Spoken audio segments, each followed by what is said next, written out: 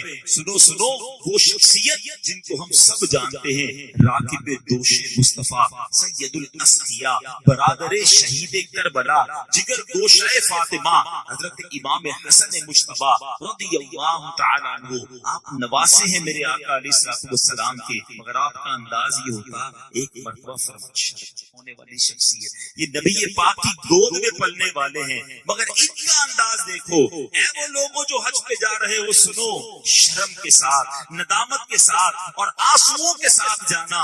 حضرت امام حسن کہتے ہیں میں شرمندہ ہوں کہ اللہ عز و جل سے کس طرح ملاقات کروں گا. افسوس اس کے پاک گھر کی زیارت کو کبھی پیدل نہیں جا سکا.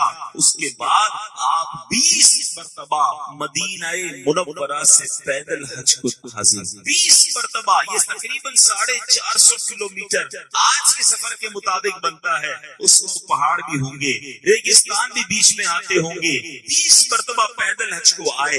منقول ہے کہ ایک مرتبہ آپ نے خانہ کعبہ کا طواف کیا, مقام ابراہیم پر 2 رکعت نماز ادا کی. واجب الطواف ادا کرنے کے بعد اپنا رخسار مبارک مقام ابراہیم پر رکھ دیا اور زارو کتار ہوتے ہوئے اس طرح مناجات کی, اے میرے رب قدیر, تیرا حقیر بندہ تیرے دروازے پر حاضر ہے, تیرا بھکاری تیرے دروازے پر حاضر ہے, تیرا مسکین بندہ تیرے دروازے پر حاضر ہے. یہ الفاظ دہراتے رہے, آپ روتے رہے. اس کے بعد مسجد الحرام سے باہر تشریف لائے تو آپ رضی اللہ عنہ کا گزر چند مسکینوں کے پاس سے ہوا.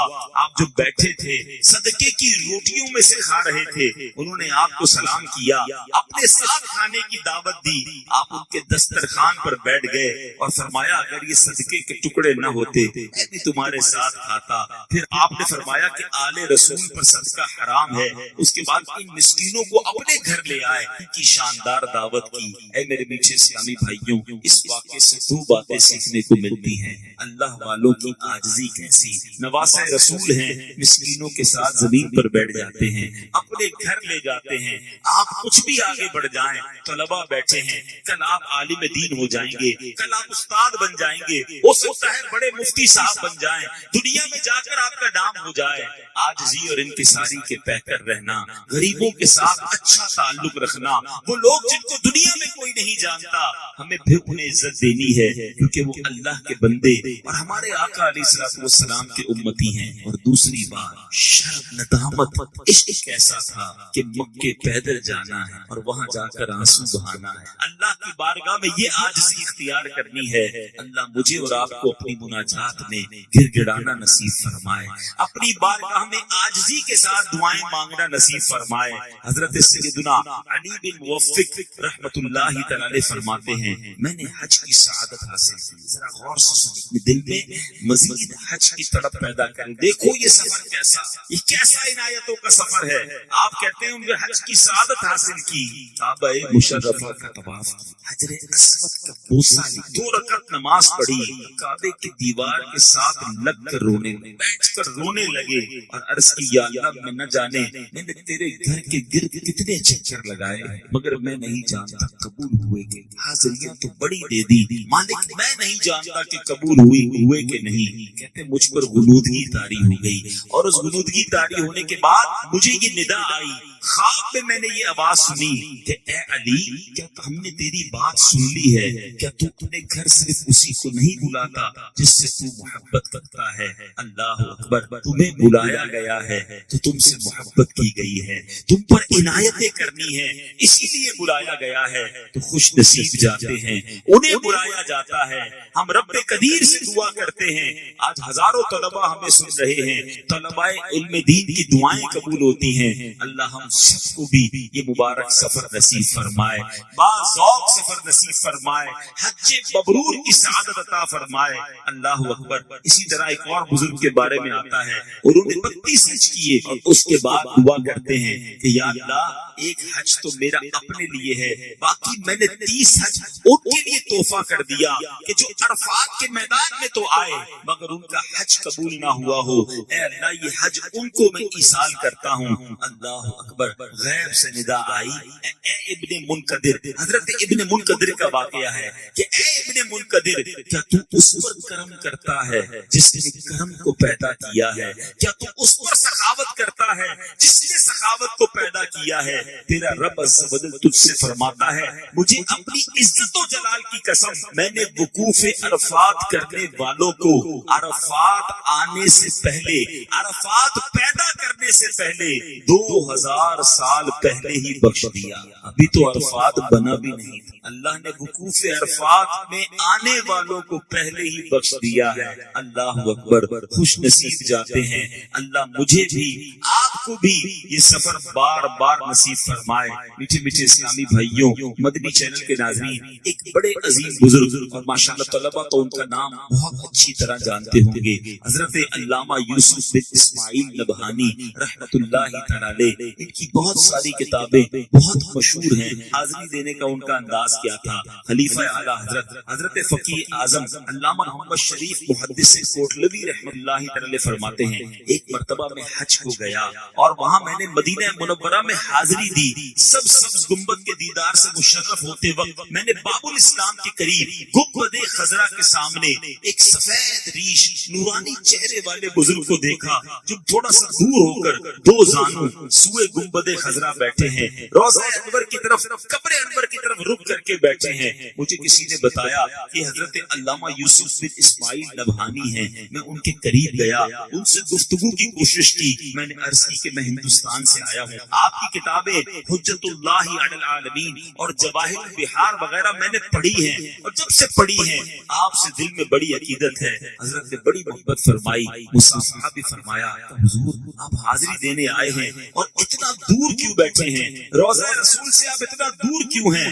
اللہ اکبر۔ کیا جواب دیا اتنی بڑی عظیم ہستی نے؟ فرماتے میں اس لائق نہیں کہ قریب جا سکتا، میں آقا کا غلام، میں دور ہی ٹھیک ہوں۔ اے میرے پیچھے اسلامی بھائیوں، اس قدر عظیم شخصیات ہیں مگر روضہ رسول پہ حاضری کا انداز کیسا ہے؟ اگر عشق رسول سیکھنا ہے، عشق رسول کی شمع اپنے دل میں روشن کرنی ہے تو آؤ بریلی کے تاجدار سے سیکھو، جو آج بھی انسٹیٹیوٹ کا درجہ رکھتے ہیں، جو امام عشق و محبت ہیں، جو آج بھی عشق رسول کرنا، پیارے آقا پر اپنا سب کچھ فدا کرنا سکھاتے ہیں۔ اعلیٰ حضرت کے کلام پڑھیں تو آج بھی سمجھ آتی ہے حاضری دینی کیسی ہے، حاضری کے لیے جانا کیسے ہے، جا کر التجا کیسے کرنی ہے۔ اعلیٰ حضرت تو کہتے ہیں دیکھو روضہ رسول پر جانا تو سب کچھ فدا کر دینا، کہ مجھے اور آپ کو یہ رنگ بھی چاہیے، مجھے اور آپ کو یہ دیوانگی بھی بہت ضروری ہے۔ اعلیٰ حضرت فرماتے دماغ کے بڑے چرچے ہیں رضا تیرے دماغ کے، مگر اصل عقل کا کام تو یہ تھا کسی مدینے کے کتے کے پیروں کو چوم، کسی سگے طیبہ کے پیروں کا بوسہ دیتا۔ رضا کسی سگے طیبہ کے پاؤں بھی چومے، رضا کسی سگے طیبہ کے پاؤں بھی چومے، تم اور آہ کے اتنا دماغ لے کے چلے۔